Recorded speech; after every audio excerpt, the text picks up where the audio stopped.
Good evening. Greetings from the Institute of Global Professionals (IGP). Greetings from the Institute of Global Professionals (IGP). Thank you all for joining us and staying with us till the end. Honorable knowledge seekers, today I am your host for the evening. My name is Priya Dutta. I am from Bangladesh. Dear knowledge seekers, I am proud to be associated with IGP. IGP is a social and ISO certified international educational and training institute. In the last years, we have already served 35 million plus knowledge seekers from 100 plus countries. IGP is internationally recognized and globally accredited. We are connected to more than 450 plus professions and 4,500 plus organizations. Institute of Global Professionals, IGP and ISO 9001, 2050, 1002, and 2008 is a training facility for skill development which was founded in 2020 and is generating competent candidates to meet demand in the global labor market by providing professional qualification. The Institute of Global Professionals is an educational institute that provides social work globally recognized and reputable. We serve students and community researchers providing holistic social work and education. We believe that it's not effective to increase one's skills just by acquiring formal education. So we provide effective training and consultation to generate profession generation all over the world. We distribute our services locally, nationally, and internationally to job students, job seekers, job holders, and also for learners to respective campus locations and distance learning platforms. We are an occupational and dependable institution. IGP is one of the famous online institutes from all over the world. Our vision is education is not a business product. It's a part of our human right. Based on our vision, we are trying to reach all corners of the world for free webinars, seminars, courses, awards, sports competitions, monitoring, and counseling, etc. On the other side, we are also trying to offer more than 100 premium services for free, like Portfolio, our website, Resume Builder, Cover Letter, Motivation Letter, World Knowledge Platform for gathering general knowledge, which can update all day. Kites Learning Game website, free courses, converter sites, and many more. We help to empower you to learn to meet their expectations and dreams and become highly skilled people. We implement several training programs, webinars, and offline online courses for youth and learners by professional trainers, speakers, and coaches. Our sessions are conducted by globally renowned professionals to develop all kinds of youth and to promote the education of their abilities and personalities. Spreading knowledge is crucial for the Institute of Global Professionals. We believe that knowledge is love and latent vision, so we try to understand needs of today's generation and to serve them with good research and practice method. We must have a genuine concern for the learners who represent more diversity, growth, and innovation are required. To lead a session with professionalism, passion, and integrity, RGP members are committed to offering effective, best quality service and continual improvement so that individuals who seek information can improve their skill levels and value. Before we move to the next, let me remind don't forget to share a tag and mention your friend in the comment box. Your support is very valuable to us. Thank you. Before we move to the next, let me remind don't forget to share, tag, and mention your friend in the comment box. Your support is very valuable to us. Thank you. Moving to the next, with your continuous support, we have already completed 1,476 webinars successfully. Wow. Moving to the next, with your continuous support, we have already completed 1,476 webinars successfully. Wow. Dear Ajipin speakers, participants, and villagers, at this moment, this is very important message for you all. We changed and designed our website www.eduigp.com. On this website, we have surprises for everyone. Hope you will be benefited. We already launched our new website where you can find all our previous activities together with lots of features. But one strong point is that without an account or login, you can't enjoy our services. So create your account for once with your proper information. Note that with your proper information, you will enjoy our features. With mismatched data, you can do anything here. From now on, you have to participate in live quiz competition on our website. We replace Slido. You have to join directly on our website.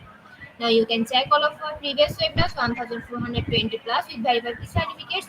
Now it's easier and time oriented because after this session, we will not provide you with any code for certification. You have to take part in one exam. After that, if you pass, you will receive your certificate. Otherwise, no. But you can take part in one exam unlimited till you pass. If you are an IEP speaker, you can download all your previous course certificates, speakership certificate. If you are a host of IGP, you can download a certificate of graduate.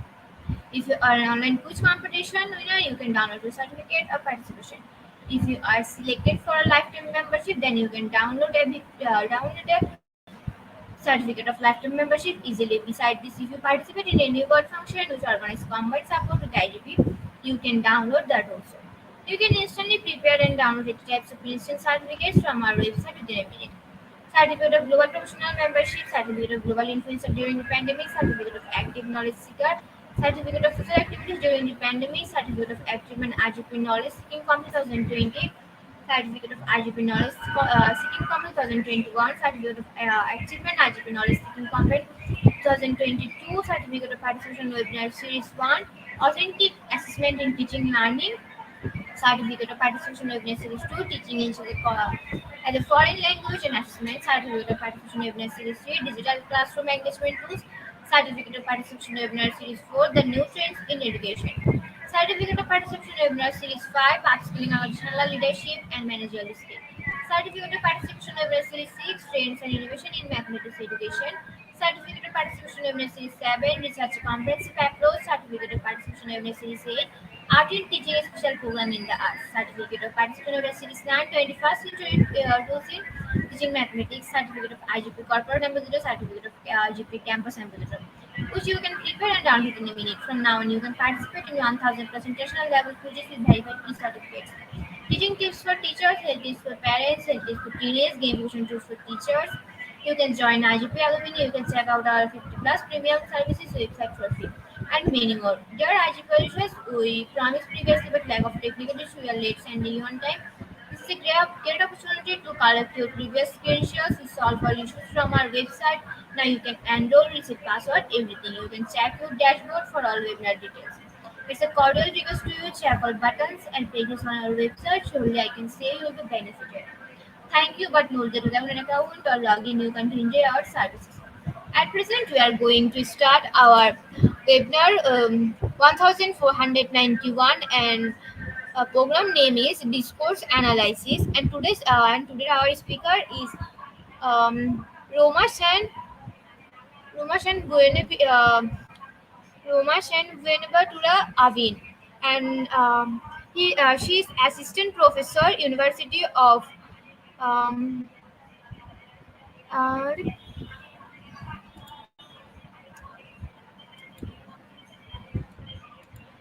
sorry.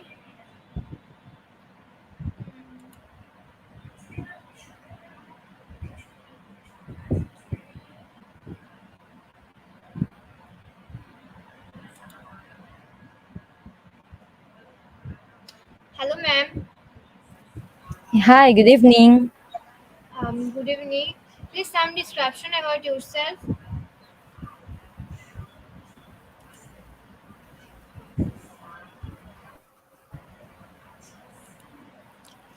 Mm,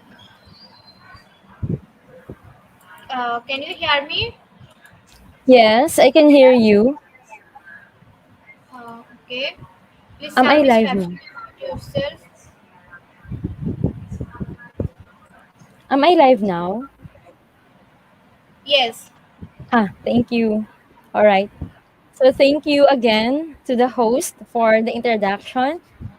And I just want to say good morning, good afternoon, and good evening to all the IGP knowledge seekers for today's session. And I am Roma S. Abin from the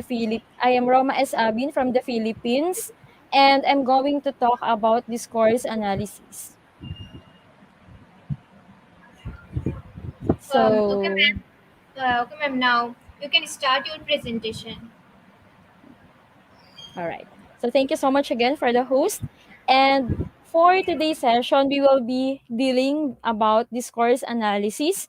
And before we proceed to the discussion, let me just orient you about the learning outcomes that we will be able to have for today's session. So we will be defining discourse, and we will differentiate spoken discourse and written discourse. And then we will be able to determine the discourse markers, then differentiate discourse and discourse analysis, and then express when to use discourse analysis.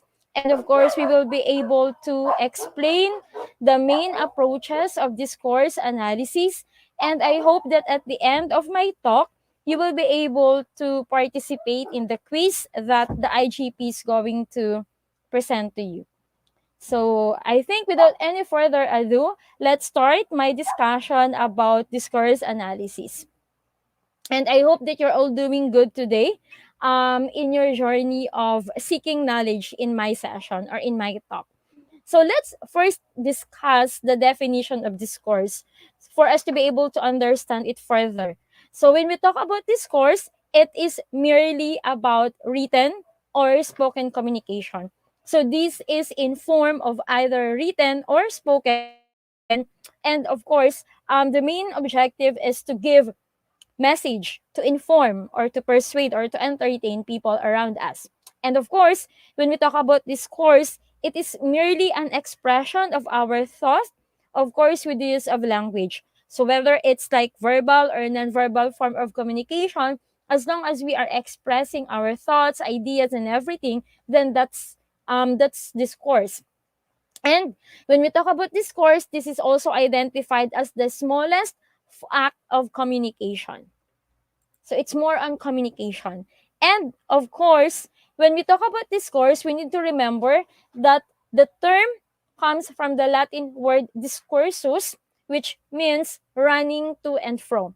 So from the meaning itself, from the Latin word itself and the meaning, getting about running to and fro, the definition of the word discourse um, was um, was derived from the physical act of transferring information to and fro, and then like the way a runner might. So when we talk about discourse, we are talking about two-way communication, wherein we sometimes are the speakers, and of course we have the receiver, and there's always feedback. So this is discourse. Then, in relation to discourse, there are types of discourse that we need to understand or we really need to be familiar of. And I know that most of you or all of you know this already. So let's start with the first type of discourse, which is known as argument. When we talk about argument, this means to convince an audience that the writer or speaker is correct. And when we are presenting our argument, of course, we should always have evidence or proofs and reason for us to be able to really convince our audience or our listener. So that's the first type of discourse. Second type of discourse is what we call narration. And we always do this. So when we talk about narration, every time that we tell a story, every time that we narrate a particular event that happened to us, that's already narration. Because when we talk about narration, this is a form of discourse that we always would want to tell something that happened to us. And sometimes, or most of the time, we are expressing emotion and empathy along with narration. So we have argument and then narration as the first set types of discourse. And the third type of discourse is known as description. So it's so easy to understand. When we are talking about description, we are simply describing a particular event that happened, or a person, or a thing, or a place. So when we talk about description, this is a form of discourse that relies on the five senses to help the audience visualize something. So it will always allow us to include the smell of a particular thing, the color, and everything. So it's like giving our audience something to imagine about our description. Then we also have exposition. And what is exposition? Exposition is used to inform the audience of something with relatively neutral language. So it's not meant to persuade or evoke emotion. So there is no there's no way of convincing other people. It's just merely giving information, or informing the audience about something or some idea. And of course, the sources, or the source of my presentation are always there. You can always look for it at the bottom of my slide for further reference. So let's proceed. Excuse me. So under discourse, we also have three categories of discourse. And what are those? First one is what we call expressive. So when we talk about expressive, it comprises those acts of literary writing that is creative yet nonfiction. And what are these? When we talk about this expressive category of discourse, we are now referring to letters, online blogs. So the online blogs that we would always want to read in the net, and then of course the memoir. It's like the journals. So these are written creatively, but these are nonfiction, because the things that we can get from these writings really exist, or really true. It is really um happening around us. Then we also have poetic. So when we talk about poetic category of discourse, it comprises creative and fictional writing. So under poetic, these are the novels, the poems, the drama. So these are fiction. So it prioritizes emotion, imagery, theme, and character. And also, um, the use of literary devices. I think in the previous topic, we already talked about literary devices during the during the literature topic, or the literary analysis topic. Then we also have the last, but not the least category of discourse, which is the transactional. So when we talk about transactional, it uses to propel something into action, such as advertising or motivating a customer. So it does not rely so much on a literary devices. It's not creatively written, um, similar to literature, but it can be presented creatively, but it shows something that you would want others to do. So, like for example, showing your customer how to use a particular product via manual. So these are the things that we can read. Like for example, if we buy new gadget, there's always a manual that we can follow for us to be able to operate, or to start the operation of that gadget. So this form of of discourse is known as transactional. Then what what are now the differences between spoken and written discourse? Because in the definition, we have understand that we have two forms of discourse. We have written and we have also spoken. So, what are now the differences? Now, talking about differences, we will always come across the seven general differences between spoken and written discourse. So, we have grammatical intricacy, lexical density, nominalization, explicitness, contextualization, spontaneity, repetition, hesitations, and redundancy. So these are the general differences for us to be able to understand the differences between spoken and written discourse. So let's start with grammatical intricacy. So when we talk about grammatical intricacy, it concerns with the structure of sentences. So whether we are presenting a discourse in a written form or in a spoken form, there's always a structure that we follow. And it is said here that under spoken discourse, sentences are short and simple. Clauses are long and spread out, can be grammatically intricate as well. But when it comes to the written discourse, it's more structurally complex and more elaborate. Why? Because when we talk about spoken discourse, it's merely like on the spot, although we are given time to prepare, but still, it will always affect our sentence structure because spoken discourse is just like this one. So it's live, right?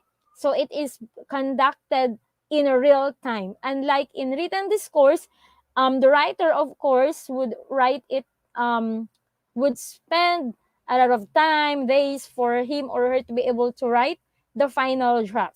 Okay? So Halliday is one of the well-known linguists, theorist, and then he mentioned that in connection to grammatical intricacy, spoken discourse is not less organized. And he claims that spoken discourse has its own kind of complexity. So he argues on this particular note. He did not believe that spoken discourse is always not organized. Of course, it depends on the complexity of the discussion or of the topic. Then we have the lexical density. So when we talk about lexical density, this pertains to the ratio of content words. So what are the content words? I know that we will learn this thing. So when we talk about content words, because we have parts of speech and talking about content words, these pertain to the nouns, the verbs, the adjectives, and adverbs. Two, grammatical or function words. So what are the grammatical or function words? Of course, these are the pronouns, the prepositions, and articles within a clause. So when we talk about lexical density, we are referring to the ratio of the content words to the function words or to the grammatical words. And of course, in relation to its structure within the clause or the sentence. And under the differences between spoken and written discourse, under spoken discourse, talking about lexical density, it's determined as less lexically dense, and then words tend to be spread out over a number of clauses. So there's a big possibility of us to just utter clauses and then phrases and everything. So it's less lexically dense when it's in spoken discourse. But when talking about written discourse, and then pertaining to lexical density, it's more lexically dense.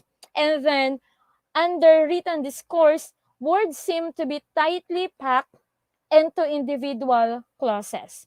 So of course, it has its more um, ratio of content words to the function words. So this is about lexical density. And then we have nominalization. So what is nominalization? When we are talking about nominalization in terms of this discourse analysis, it is presenting actions and events as nouns rather than verbs. Okay? Rather than as verbs. So under spoken discourse, talking about nominalization, it has shorter noun groups, and it has a low level of nominalization. Unlike in written discourse, it has high level of nominalization, meaning to say more nouns, no, more nouns than verbs, and it has longer noun groups. So that's about nominalization. Then we have explicitness. What is explicitness? In terms of discourse analysis, explicitness pertains to the feature of translated text as opposed to original text production. And under spoken discourse, it was said to be less explicit. And of course, when in written discourse, it's more explicit. Okay, so there's a lot of translations or possibility of translations while you're doing it in a written discourse form. And we also have contextualization. So what is contextualization? When we talk about contextualization, oh, by the way, wait, let me go back to the explicitness. Sorry. So when we talk about explicitness, there is another argument from Holiday. He mentioned that it's not always true, so it will always depend on the purpose of a text. So a writer or a speaker can state something explicitly depending on the context that he or she would want to reveal in the discourse, right? So let's now have contextualization. So when we talk about contextualization, this is the extent knowledge of context that is needed to interpret a text. And under spoken discourse, it was said that more attached to context because speech depends on a shared situation and background for interpretation. So it's more contextualized. But in a written discourse, it's more decontextualized. And we also need to understand that even though it was presented that way, it's not true in all types of spoken discourses. So some types of written discourse may show high dependence on shared contextual knowledge. And of course, like for example, we have personal letter between friends. So this is an example that it can also have high dependence on the shared contextual knowledge. Then we have spontaneity. So when we talk about spontaneity, we are referring to the speaker's use of fillers. We have fillers, pause, repetition, false starts, backtracking, incomplete utterances. Of course, when we are talking about spontaneity and we have spoken discourse, it will always lack organization and is ungrammatical because it is spontaneous. Sometimes there are students who are very good in writing, but they're not that good in speaking because it's spontaneous and they lose spontaneity during the spoken discourse. So it's really, it is always a must for us teachers to really train our students when it comes to spoken discourse. We should be able to produce students or young individuals who can really communicate their thoughts proficiently in writing and most especially in spoken discourse because spoken discourse is really needed right now, especially if we are handling higher education students or college students. We are already preparing them for their future career. So it is a must for us to really train them to really speak their thoughts spontaneously. Okay? So, under spoken discourse, it is also mentioned that it contains more uncompleted and reformulated sentences. And speakers may interrupt and overlap because there are a lot of factors that might happen that might distract the student or the person if he or she is doing a spoken discourse. So these are the factors that we should always consider, and we should always train our students to really have the spontaneity when it comes to the spoken discourse. And under written discourse, it is said that in terms of spontaneity, it's always organized and grammatical. Of course, it's so easy to maintain the spontaneity if we're writing because We are just thinking about our ideas, our thoughts, and we are just simply writing it. So we are not concerned about the people around us. We are not concerned about the other factors that might distract us. So it's more spontaneous when it comes to written discourse. And we should also take into consideration the understanding that spoken discourse can also be organized. Okay, it is organized, but when we are talking about proper organized of our spoken discourse, we can make it so organized in its own different manner, and not not to compare to written discourse that match. Of course, our spoken discourse can also be organized in its own way, in its own necessity, especially if we are teaching or we are presenting some thoughts or ideas or information to our listeners. So this is about spontaneity. Then we have the repetition, the hesitation, and redundancy. So these are still important factors that we can really check the difference between or the differences between spoken and written discourse. Now, under spoken discourse, it is said that talking about repetition, hesitation, and redundancy, spoken discourse contains more repetition, hesitations, and redundancy because it is produced in real time or on the spot. And it has many pauses and fillers, and that's really true. So it is said that being a proficient speaker is really a hard thing to do or to acquire. We can never learn that overnight. It will always require a lot of practice, exposure, and training for us to be really proficient when it comes to spoken discourse.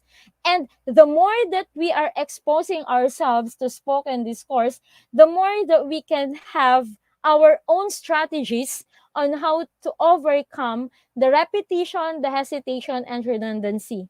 And the most important thing for us to understand when it comes to spoken discourse is that we should practice listening to our own ideas, to our own thoughts, and to our own discussion for us to be able to correct it on the spot. Okay? So it requires those skills as well. And under written discourse, when it comes to repetition, hesitation, and redundancy, it is said that written discourse commits less repetition, less hesitation, and less redundancy. And that's really true. Like, for example, we are writing our research, we are writing our action research, we are writing our narrative. It will undergo a lot of proofreading, a lot of editing before it will be published. So it will undergo a lot of checking. A lot of eyes will check that. A lot of professional eyes will check that. So it will always make it so less when it comes to repetition, hesitation, and redundancy.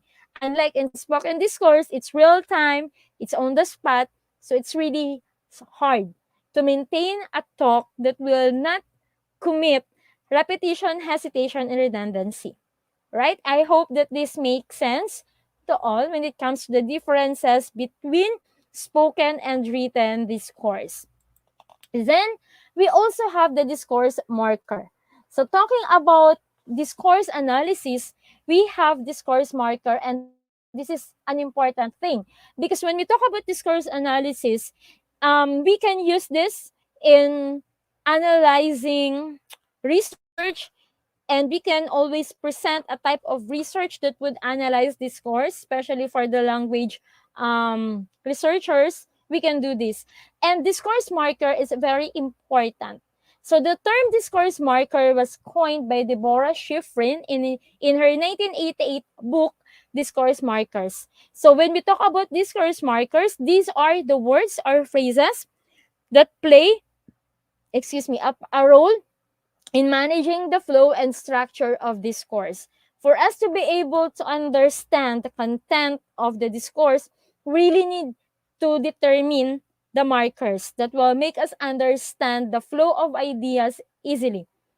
So let's have the next slide. All right. So talking about discourse marker, relatively syntax independent, and usually do not change the truth. Sorry, it's typo error. It's not caught, it's not. So do not change the truth, conditional meaning of the sentence. So examples of discourse connectives, we have so, because, and, but, or. So these are known to be conjunctions, and these are examples of discourse connectives. Okay? And we also have the common discourse markers used in the English language. So these are the common discourse marker. So I know that we can hear this from our students, from our colleagues, from people who are presenting his or her discourse. So we have the phrase, and then actually, basically, like, I mean, okay, and so. So these are common discourse markers that is used in English language. All right. So under discourse markers, we have four categories that we should always remember. So first, we have interpersonal markers, we have referential markers, we have structural markers, and we have cognitive markers, right? So first, let's talk about interpersonal markers. When we talk about interpersonal markers under discourse marker, these are used to indicate the relationship between the speaker and the listener. Then we have referential markers. Usually, these are conjunctions, and these are used to indicate the sequence, causality, and coordination between the statements. All right? And we also have the structural markers. When we talk about structural markers, these markers indicate the hierarchy of conversational actions at the time in which they are spoken. So it's now the connection between our action, our gesture, and our discourse. All right. Then last but not the least, we have the cognitive markers, and these reveal the speaker's thought process. So these are the categories of discourse marker, and we will be talking about this one by one. So we will start with interpersonal markers. And under interpersonal markers, we have three categories. So we have perception, we have agreement, and we have amazement, right? So if we will go back to the definition, interpersonal markers used to indicate the relationship between the speaker and then you, the listener, all right? So under interpersonal markers, we have perception. So what are the discourse marker? We have look, and then believe me. So these are the discourse marker or the words that we can use if we would want to convey perception or the feeling of perception. And if we want to agree or showing agreement, we can use exactly. I'm not sure. Okay? So if we also would want to show amazement, then we can use the word wow.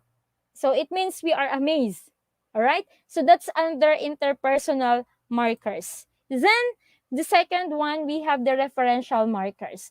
And under referential markers, these are conjunctions that are used to indicate the sequence.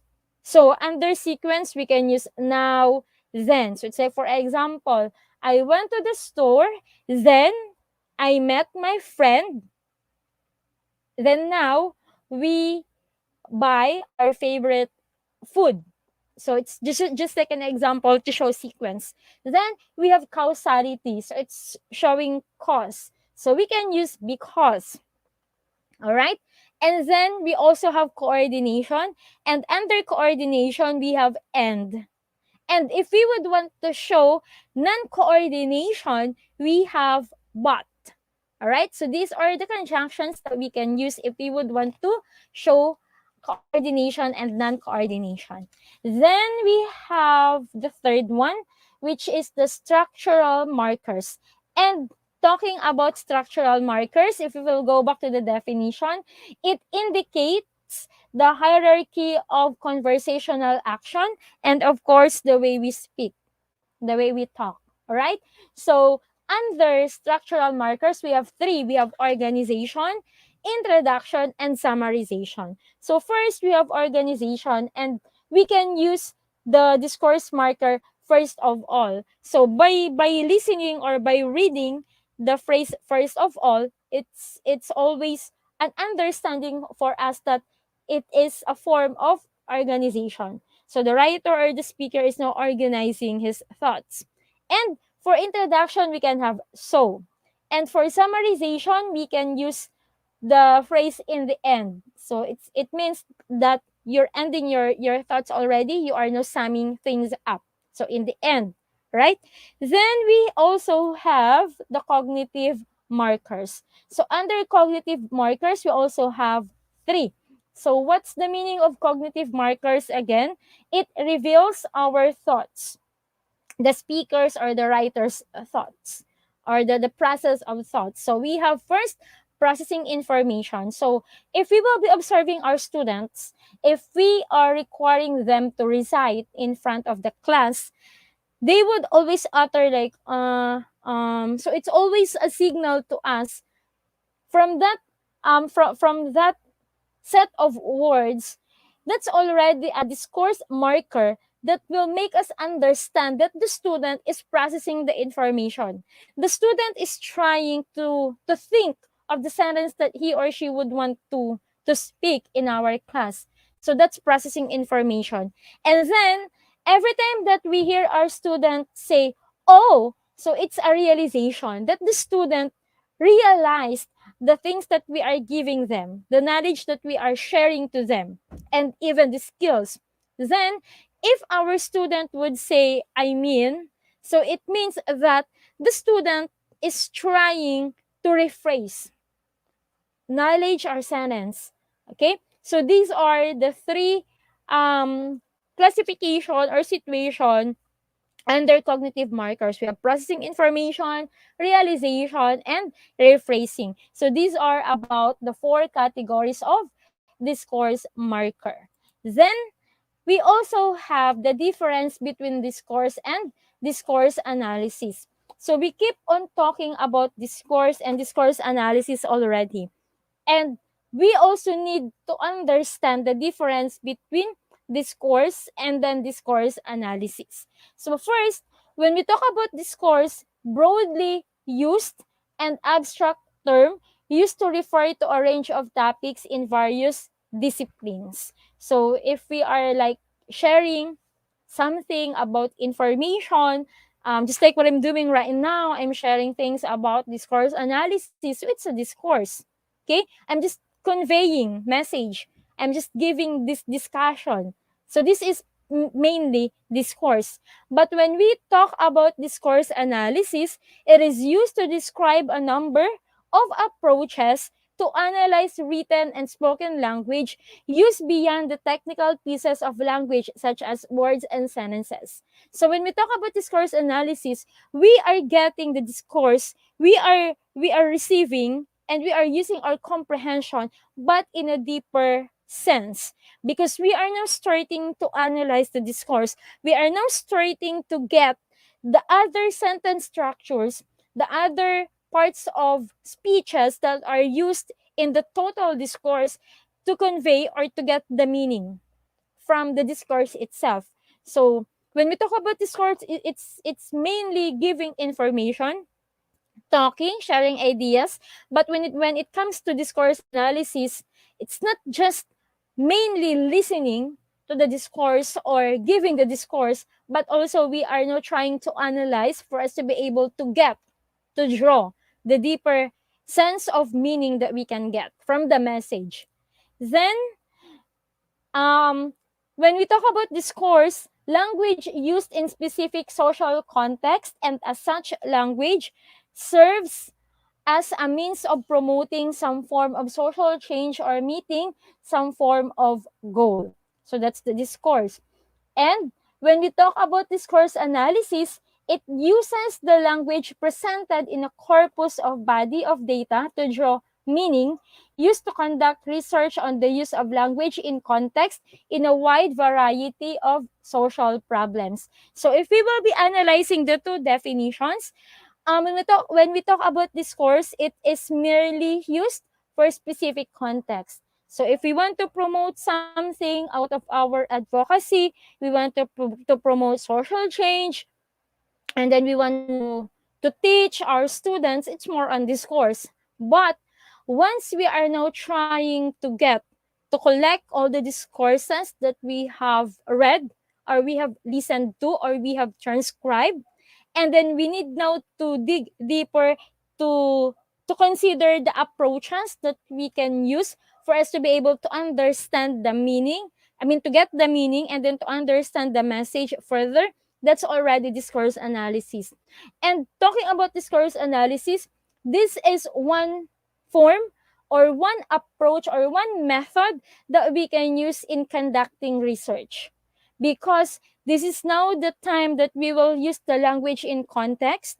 And then, for example, if there's a particular writing about social change, if we want to understand the form of social change further in a deeper sense, we need now to use discourse analysis, right? Then, when do we use discourse analysis? So this is very important. We use discourse analysis if we want to investigate the functions of language. If we are asking how did a particular language differ or is different from my language, and I would want to know the function of a particular phrase, particular sentence, particular word in that particular language as compared to my own language, then we should use discourse analysis method. Then, if we want to tell other person a lot about power and power imbalances, we can always use discourse analysis method. Okay? Because the discourse analysis can help us understand how powerful a certain person by means of analyzing the kind of sentences or speech or discourse that he would always convey to people. And discourse analysis is also considered as a powerful tool for assessing social issues as well as power and power imbalances. So if there's a particular writing or speech from a person in authority, and we would want to understand what social issues that he would want to address in that particular talk, and we want to discuss it more further, we can always apply the method or the approaches of discourse analysis. Discourse analysis is indeed a broad topic. That's the main reason why I just limit my talk on those learning outcomes that I presented a while ago. And now, in connection to that, we will now have the main approaches when it comes to discourse analysis. So we have three main approaches. We have language in use. So when we talk about language in use, socially situated text and talk. We have sociopolitical. This is also known as critical discourse analysis. And we also have multimodal analysis. And what are these approaches? We will be able to discuss it further in the following slides. So let's have first language in use or socially situated text and talk. When we hear language in use, we need to understand or to remember that it is concerned with the micro dimensions of language. So the grammatical structure and how the features interplay within a social context. And it focuses on the finer details of language used within discourse, such as sentence structures, so the grammar and the sounds, the phonology, right? And we need to understand that when we talk about phonology, it doesn't mean that we can just get that from spoken discourse. Even in written discourse, we can identify the sound, the phonology, right? So let's have the next slide. So analyzing discourse using language in use. So this is an example. All right. So let me present to you example of discourse analysis using language in use or socially situated text and talk. So for example, English makes use of affixes an in unbelievable and suffixes able in unbelievable, but doesn't typically make use of infixes, or when we talk about infixes, this pertains to the unit that can be placed within other words to alter their meaning. All right? So, however, an English speaker may say something along the lines of that's unflipping believable. Sorry for the typo error. That's believable, right? So it should be LIE. All right. Sorry for that. So it is, or it means that there are times that people from different countries or from other countries, they have their own language use. They have their own way of language in use. And if we would want to use the discourse analysis method using the language in use or the socially situated text and talk, we really need to conduct deeper research or deep form of research. We really need to understand their language contextually. We need to understand what do they mean if they utter a particular word like this, because there's always a possibility that the way they use a particular language is really different from our own way of using that. So if we would want to analyze this course using language in use, we need to get to know our target respondent, or the target discourse. Where did it come from? And we need to understand how this particular country use, for example, English or these English terms, because there are times that they can use that differently. Okay? So that is language in use. Then we have the socio-political. When we talk about socio-political or the critical discourse analysis, it interprets how people construct their own version of world and outside reality by employing language as a tool of communication. So it gives us an understanding how language is powerful. Indeed, language is really powerful, right? We can create something. We can make an understanding a lot different from other people's perspective by the use of language. That's why we really need to be careful of using our language. And we really need to have enough knowledge about discourse analysis, especially if we would want to analyze languages, right? And then social political looks beyond the technicalities of language and instead focus on the influence that language has in social context and vice versa. So when we talk about social political, it's looking the effect of language to the social or to the social context or to the society. All right?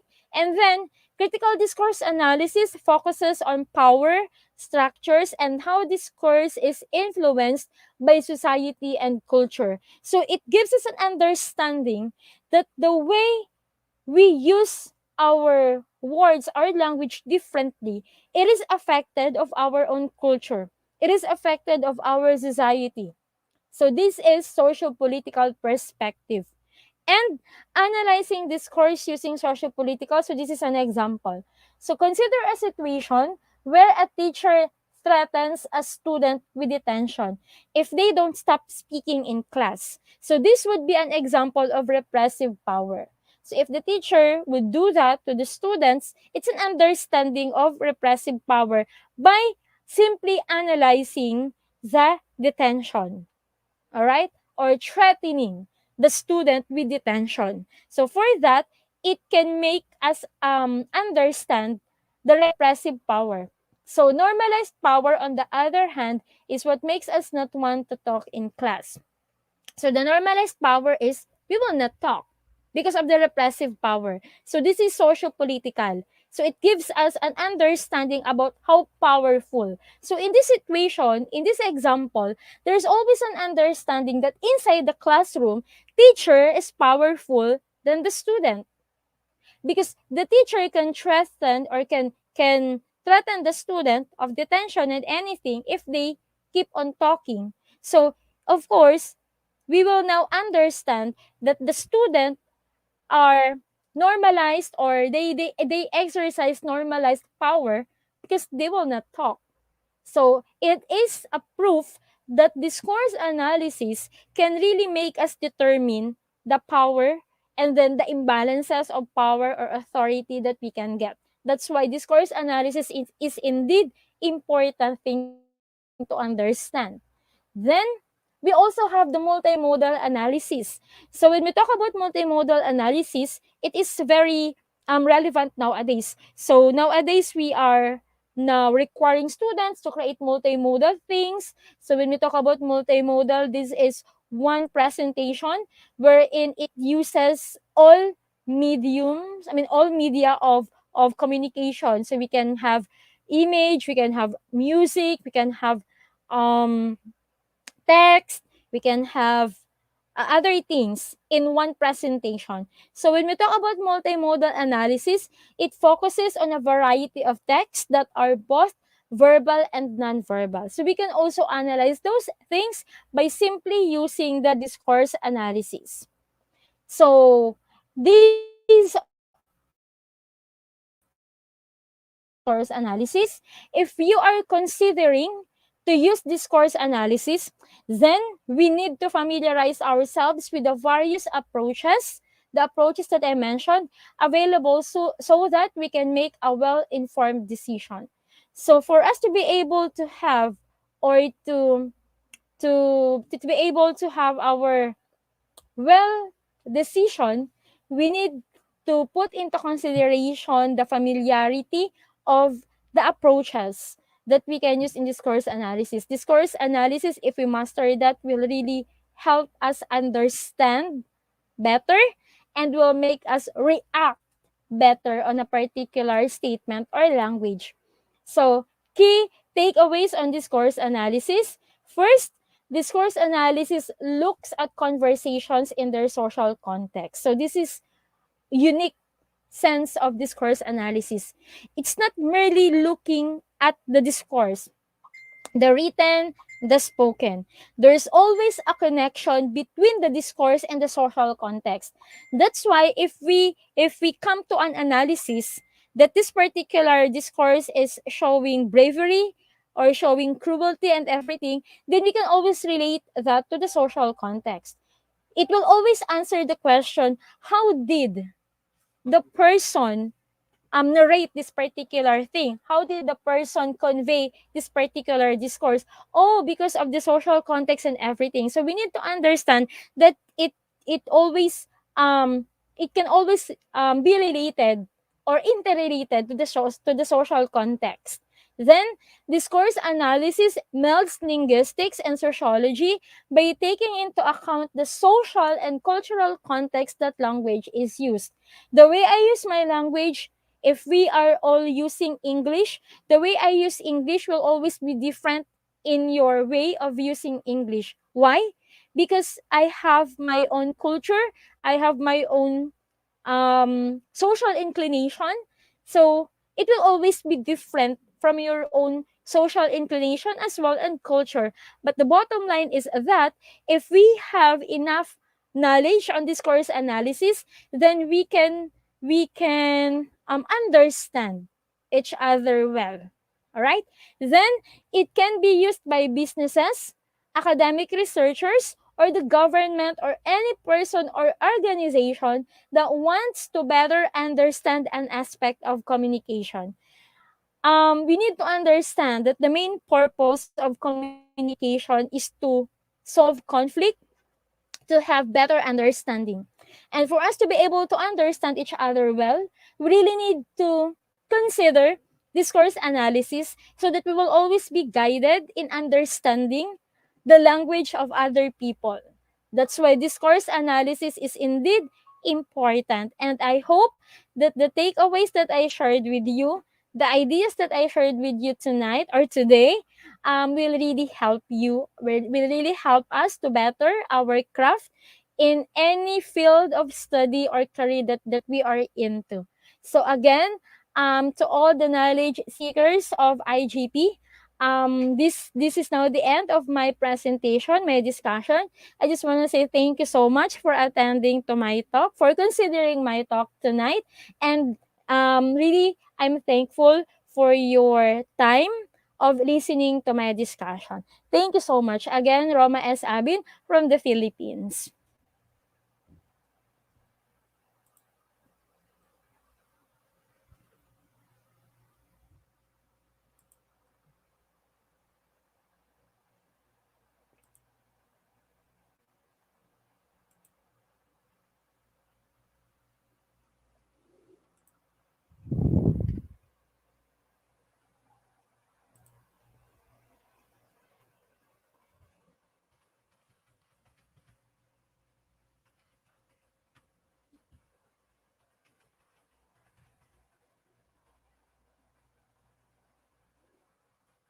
I think I'm still on live. All right. So I hope that you will participate in the quiz later. Thank you so much.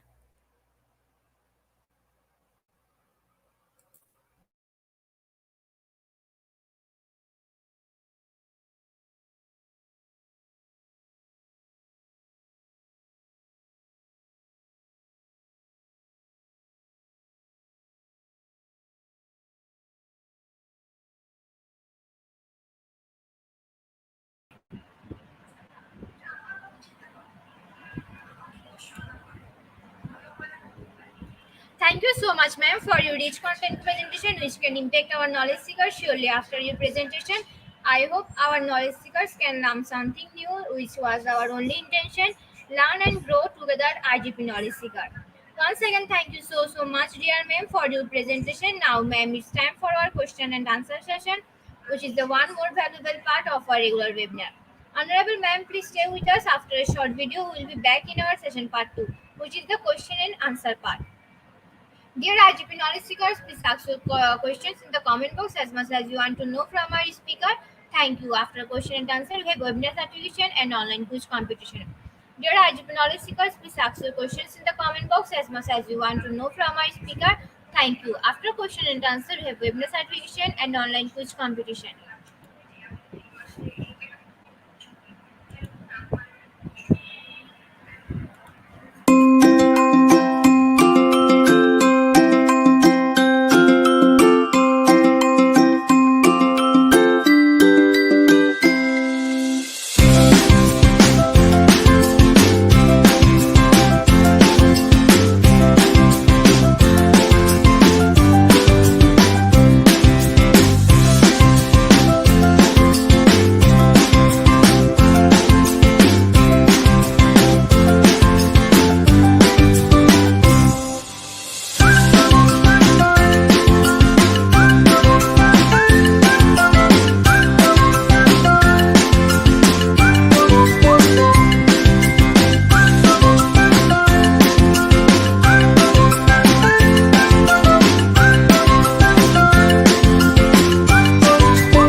Dear IGP knowledge seekers, please ask your question in the comment box as much as you want to know from our speaker. Dear IGP knowledge seeker, please ask your questions in the comment box as much as you want to know from our speaker.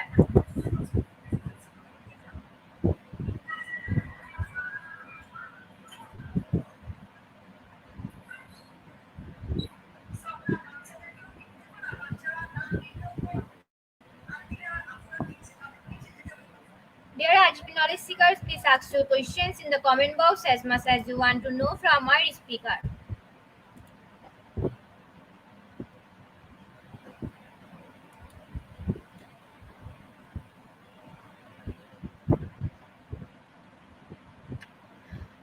Thank you, ma'am. I think we are covered all of our topics.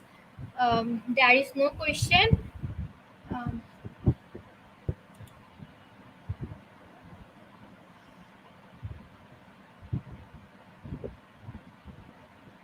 Once again, thank you so much, Honorable Ma'am, for your time in IGP. We have learned a lot from you with new topics. It will add some value to our day-to-day activity along with our academic and professional growth. Honorable Ma'am, hope to see you again with a new topic and a new day. Thank you, ma'am. Take care. Thank you. Honorable Ma'am, before we move to the next webinar certification process, if you want to leave this studio, you can, ma'am. Thank you again.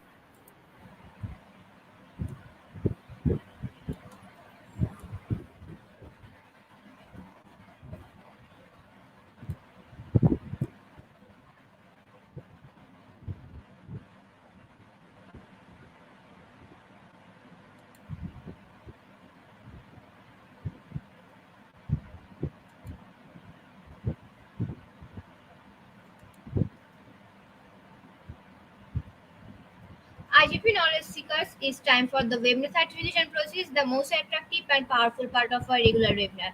After a short video, we'll start our webinar certification. After webinar certification, we have an online quiz and quiz certification, online quiz competition and quiz certification. IGP Knowledge Seekers, it's time for the webinar certification process, the most attractive and powerful part of our regular webinar. After a short video, we start our webinar certification. After webinar certification, we have an online quiz competition and quiz certification.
Certification process.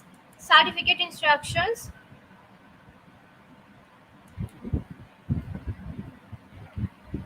The visit www.eduigp.com. Please make sure your presence on our website. Find a running session and get enrolled. After watching our completing part one video student click mark is complete. Move to the next, which is the learning test quiz passing mark 80%. If passed, back to the course again to download your certificate. If failed, to retake the quiz. Download your certificate in PDF or JPG. For your attention, I am going to share the procedure again. Certification instruction. Visit www.eduigp.com. Please make sure your presence on our website. Sign up or sign in. Find a running session and get enrolled after watching or completing part. Click mark as complete. Move to the next, which is the learning test quiz. Passing mark 80%. If passed, back to the course again to download your certificate. If failed, to retake the quiz. Download your certificate in PDF or JPG. Dear IGP Knowledge Seekers, it's time for the most engaging part of this webinar, which is an online quiz competition, which is our regular webinar activity. We change a few processes for online live quiz competitions. Note that after live, no one can participate. Participation process. Now time for the online quiz competition. To join online quiz competition properly, please follow my instruction carefully. Visit www.eduigp.com. Sign up or sign in. Without this, you can't join live quiz competitions anymore. Browse the live quizzes button or given link. Find the session name and join with you. Log website or user account. Click join and wait for a few minutes for others to join. Enjoy an online live quiz competition. After the quiz, we will issue certificates for the top 10 previously, which you can find on our website and official Facebook page. After a short video, we will start our quiz session.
Okay, we are now start our quiz session. First question is discourse analysis. A looks only at surface structures. B looks at underlying structure to reveal meaning and action.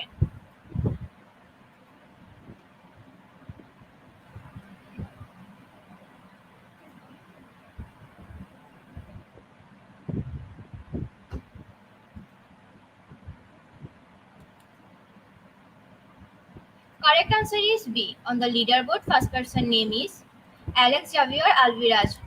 Next question is discourse analysis, study of writing language, B relation between language and context.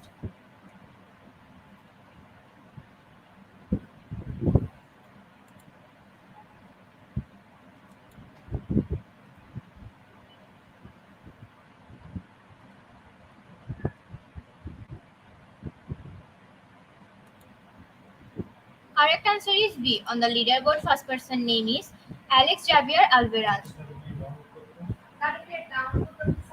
Next question is discourse analysis is a whole text B sentence structure.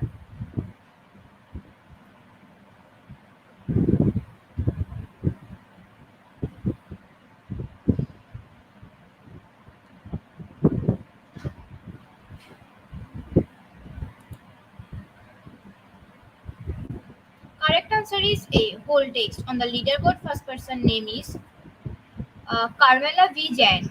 Next question is discourse analysis, a recognizable ways in which we converse with ourselves. Recognizable ways in which we converse with each other.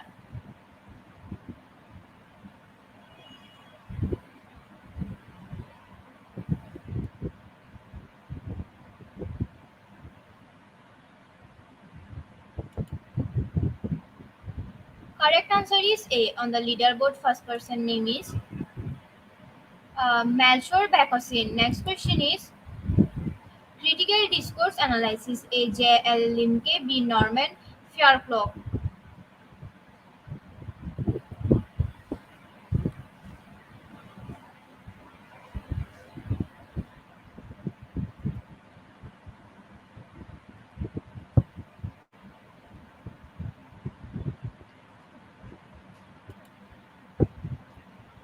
Correct answer is B. Norman Fairclough. On the leaderboard, first person name is Melchior Bakosian. Next question is meditated discourse analysis, AJLMK, Suji Ang Scholar and Ingrid de Sand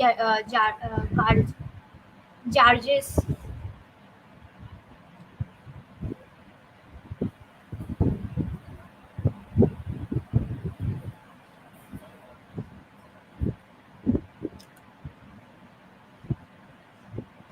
Correct answer is B. On the leaderboard, first person name is Melchior Vagasin. Next question is discourse analysis is dash taking part in social interaction, B. Investigating of the form and function of what is said and written.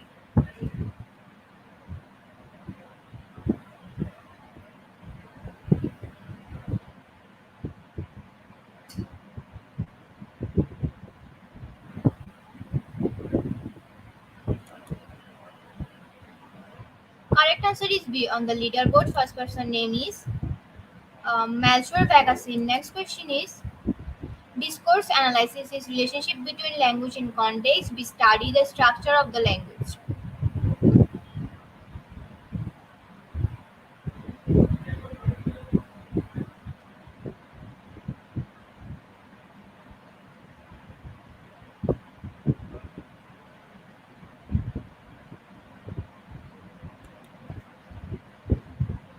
Correct answer is A. On the leaderboard, first person name is Melchior Vagasen. Next question is discourse analysis is the study of connected sentence. B. Sentence structure.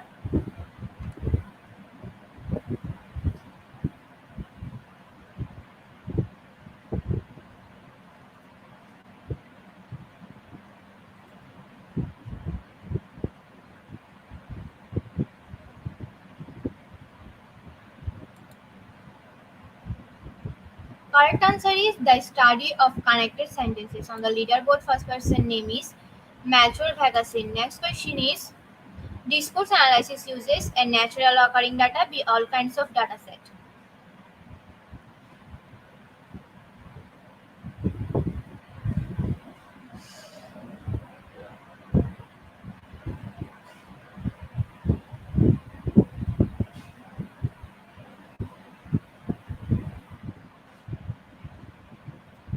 Correct answer is A. On the leaderboard, first person name is Melchior Vagasen.